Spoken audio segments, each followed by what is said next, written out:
अस्सलाम वालेकुम नाज़रीन, मैं हूं अब्दुल अजीम। 7H न्यूज़ में आपका इस्तकबाल है।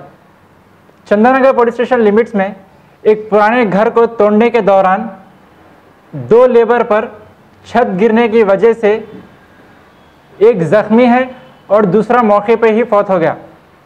चंदानगर पुलिस ने केस रजिस्टर करते हुए तहकीकात का आगाज़ कर दिया है। आइए देखते हैं इस मामले पर रहीम खादरी की ये रिपोर्ट।